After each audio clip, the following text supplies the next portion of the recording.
दिल धड़कने वाली खबर आपकी खिदमत में पेश की देता हूं। वज़ीर-ए-आज़म पाकिस्तान ने जलसा किया, वो भी मुजफ्फराबाद में।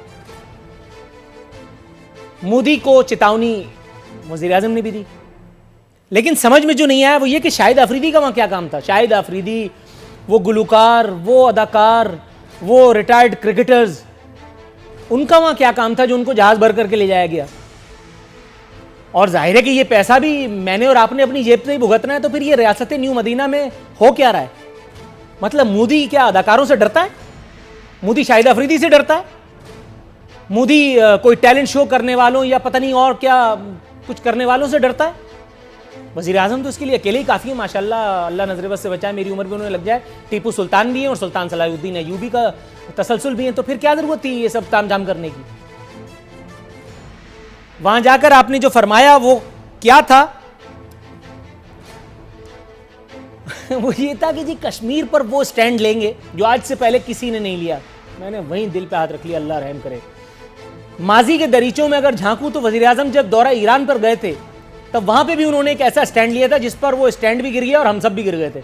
उन्होंने वहां जाकर के ईरान में खड़े होकर के पाकिस्तान के खिलाफ FIR काट दी और तमाम इदारे खड़े देखते रह गए, या अल्लाह ये क्या। वहां खड़े होकर के मौसूफ फरमाते हैं कि जी ईरान में जो दरअंदाजी या मुदाखलत होती रही है सरहदी, उसका जिम्मेदार पाकिस्तान है। गजब खुदा का, मैं ये सोच रहा था वज़ीर आज़म पाकिस्तान के या ईरान के हैं, हालांकि ईरान वाला साथ बैठा हुआ था। अगर आपको लग रहा है कि मैं आपको ड्रैग कर रहा हूं या आपकी मालूमात में गलत इजाफा कर रहा हूं, यूट्यूब पे जल्दी से लिखिए वज़ीर आज़म पाकिस्तान का दौरा ईरान, खट करके आपको सामने जो प्रोग्राम्स नजर आएंगे, जिस पर खुद मैं भी एक प्रोग्राम कर चुका हूं, वो यही है जो मैं आपको बता रहा हूं। दिल धड़कने लगा, हुजूर कहीं दौरा ईरान जैसा स्टैंड मत ले लीजिएगा। ताहम एक और शिकवा उन्होंने वहां पे अपनी स्पीच में किया। वो शिकवा क्या था, एक साउंड बाइट की सूरत में मौजूद है, जरा प्ले कर दो भाई, ताकि फिर हम उसका तज्जिया करें और फिर आगे बढ़ें।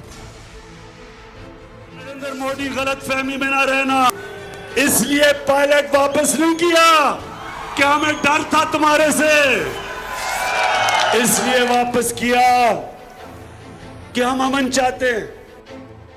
बुजुर्गों ने कहा है, अब पछतावे क्या हुआ जब चिड़िया चुग गई खेत, बल्कि लालू खेत। मतलब तो पार्लियामेंट में अपने ये पार्लियामेंट जो इतने बड़े बड़े मुफक्किरान कराम, इतने बड़े बड़े दानिशवरान कराम, इतने बड़े बड़े फवाद चौधरी, इतने बड़े बड़े शहरियार आफरीदी, इतने बड़े बड़े मुराद सईद, इतने बड़े बड़े फलाने ढिमकाने रखे हुए हैं, वो काहे के लिए? क्या तोप चला रहे हैं वो? किसी से पूछ ही लिया होता। मैं तो खैर उस वक्त से चिल्ला रहा हूँ, लेकिन नक्कार खाने में तूती की आवाज़ कौन सुनता है भाई? इतनी जल्दी क्या थी इंडिया को उसका पायलट हैंडओवर करने की? अभी तो मतलब बहुत सारे हिसाब किताब चुकता करने थे। आपको तो ट्वीट करने से, मतलब मैं कहूँगा तो फिर कहेंगे आप बोलता है। आप तो पहले ट्वीट करते हुए नहीं थक रहे थे कि मोदी अगर आ गया तो कश्मीर का मसला हल हो जाएगा। लो, उल्टी आंतें गले पड़ गई, यहाँ पे भी यू टर्न। लेकिन चूंकि यू टर्न इबादत है इसलिए आप साफ बच निकले। मोदी को इख्तिदार मिला, आपने धड़ करके आपने उसको मुबारकबाद तक दे दी। अब मोदी पर तबर्रा करते नहीं थक रहे। तो हुजूर इतनी उजलत किस चीज की है? इख्तिदार, मतलब ठीक है, समझ में आ गई बात, लेकिन थोड़ा हौला ब्रेक भी तो होता है कहीं। कश्मीरी अवाम से इजहार यकजहती किया मेरे वजीर आजम ने, अल्लाह ताला उन्हें नजरबद से बचाए। कश्मीर कश्मीर कश्मीर करते करते कराची वालों को ही भूल गए। एक मिनट जी, क्या मीडिया पर क्या सेंसरशिप नहीं है क्या? यहाँ इस वक्त अमृत वाला जो माहौल नहीं है, सेंसरशिप का मुझे नहीं पता। मुझे ये पता है कि मुझे जैसा जुबान दराज आदमी, मेरी बात सुने, 10 से 11 जो कुछ भी कर रहा है तारीख है। आप में इतना दम, आप में दम नहीं है कि आप एस्टेब्लिशमेंट के खिलाफ बात कर सके। आप पॉलिटिकल पार्टीज का नहीं, यूट्यूब चलती नहीं।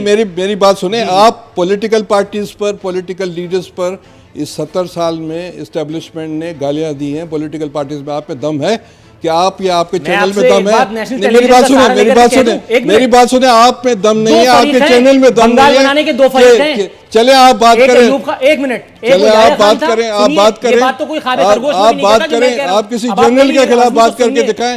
आप किसी जनरल के खिलाफ बात करके सके। और एक भुट्टो थे, बोलिए। नहीं, अब आप इस बात को सेकंड नहीं करेंगे, मुझे पता है। आप में दम ही नहीं है कि आप एस्टेब्लिशमेंट या किसी जनरल के खिलाफ बात कर सके।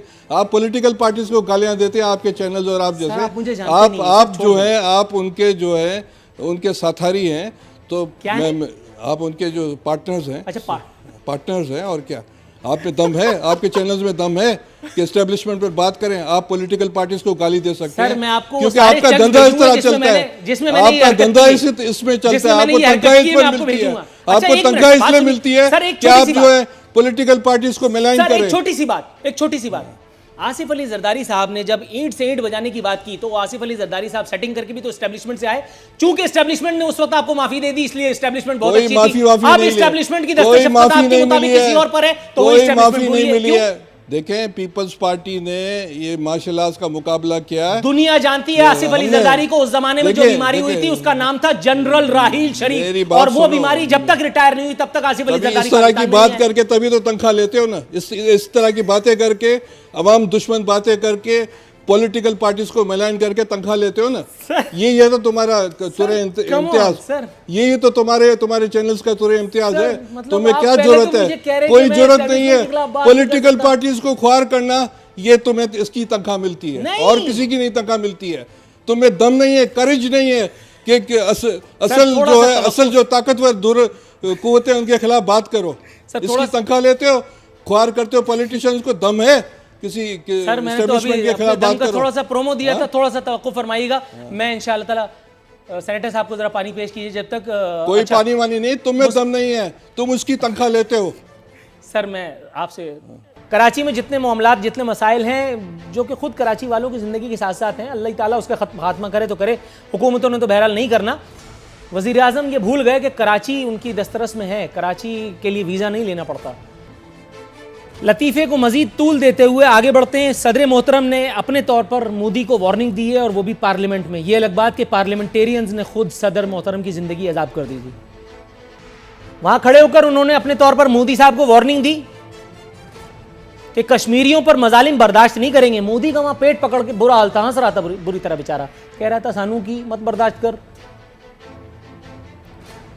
इन्होंने कहा कश्मीरियों की नस्ल कुशी नहीं होनी चाहिए। वहां से सवाल हुआ होगा, वरना कौम को 1 घंटा मजीद खड़ा कर दोगे? आधा घंटा खड़े करने की सजा तो आपने दी थी पिछले हफ्ते, फिर क्या हुआ? आज हम 40वां कर रहे हैं।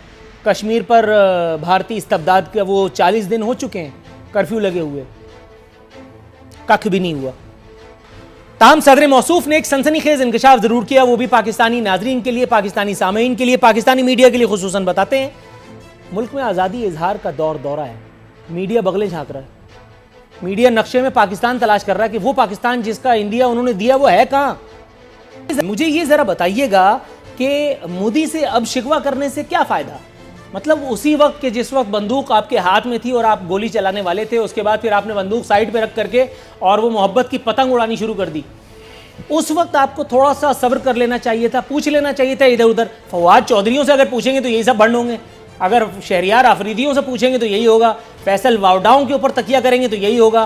कोई दिल दिमाग वाला अगर कोई उस वक्त था मुयस्सर तो उनसे पूछ लेते, तो कम से कम वो ये मशवरा तो ना देता।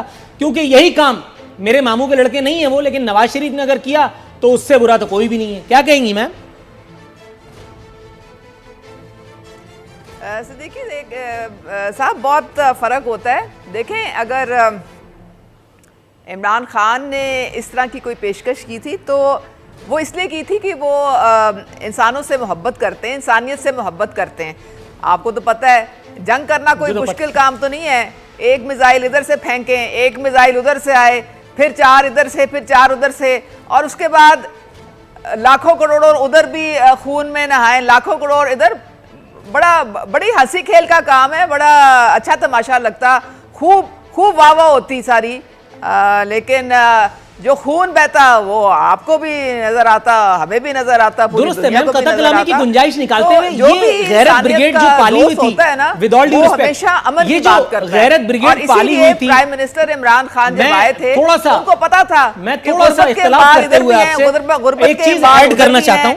आपस में एक दूसरे को मारने से हासिल वसूल कुछ भी नहीं होना है। मैडम तो थोड़ा सा तलाश कीजिए, मिल जाएगा। ऐसा काम ये मुझे बताइए इसमें जो पैसा है वो कौम की बेहतरी के लग सके, और ये थोड़ा सा तवक्कुफ की इन किस्म के खेल तमाशों में ना लगे जिससे सिर्फ इंसानियत को खत्म नहीं किया जा सकता है, उसको आप परवान तो नहीं चढ़ा सकते। दुरुस्त है। अच्छा, ये गैरत ब्रिगेड जो पाली हुई थी उस वक्त की जब नवाज शरीफ एन हुकूमत में थे और आप उनके गले पड़े हुए थे, वो गैरत ब्रिगेड भी छुट्टियों में थी। वो नवाज शरीफ जब इंसानियत से मोहब्बत के लिए नरेंद्र मोदी को बुला करके केक खिलाए, उसकी अम्मी को साड़ियां भिजवाए, और वो जो एक कमबख्त अल्लाह मारा आया था वो मरी की पहाड़ियों पर उसको ले जा करके और वो डुइट गाया जा रहा था वो सनतकारी के इजाफे के लिए, तो उस वक्त वो सब गलत था और आज सब जायज़ है। क्यों मैम? वो आप मुझे ये बताएं ना, देखिए अगर तो ये उनकी कोई पाकिस्तान से कोई फ़ायदा होता, इन दोस्तियों का, इन पींगों का, इन पगड़ियों का, इन शादियों में शिरकत का, तो हम कहते बहुत अच्छी बात है, बहुत आला बात है, होनी चाहिए। पाकिस्तान को तो कोई फ़ायदा नहीं हुआ। अगर हुआ फ़ायदा तो जंदाल साहब को हुआ फ़ायदा, नवाज शरीफ को हुआ, जिनकी बिजनेस जो थी माशाल्लाह अल्हम्दुलिल्लाह, वो उसकी क्या तारीफ़ें करें। वो उसके इनके बेटे उधर जाते थे, जंदाल साहब मरी में आके दावतें खाते थे, पता नहीं नहारियां भी खाते होंगे, हमें कुछ पता नहीं है। लेकिन ऐसी दोस्तियों यारियों से कोई फायदा नहीं होता जिसमें मुल्क में कोई नजर ना आए कि किसी को। अच्छा, साबिक वजीर आजम पाकिस्तान उस वक्त के वजीर आजम हिंदुस्तान से अगर मुआनका करे, उसको बुला करके केक खिलाए, लव लेटर दिए जाए, तो वो गलत है। मौजूदा वजीर आजम हिंदुस्तान से अगर डुइट गाए तो वो सही है। अगर पाकिस्तान को कोई फायदा नहीं होगा तो वो कभी भी ये दोस्तियों की बात नहीं करेंगे। वो अमन की बात करते ही सिर्फ इसलिए हैं कि आपके जो दोनों तरफ गुर्बत है वो दूर की जा सके, और वो पैसा जो आप इतने खिलौने गरीबों को, माफ कीजिएगा, जितनी गुर्बत आपने ये एक साल में दूर कर दी, मुझे लगता है कि गरीब अब खुद ही इमिग्रेशन लेने पे पैसे लगाने की बजाय थोड़ा सा पैसे जो है वो लोगों पे, इंसानों पे लगने चाहिए, ताकि उनको अस्पताल मिल जाए, उनको स्कूल मिल जाए, उनको साफ पीने का घर से देंगे। जी, एक मिनट रुक जाइएगा मैडम, शो के बाद दे लेंगे। जरा थोड़ा सा तवक्कुफ फरमाइएगा,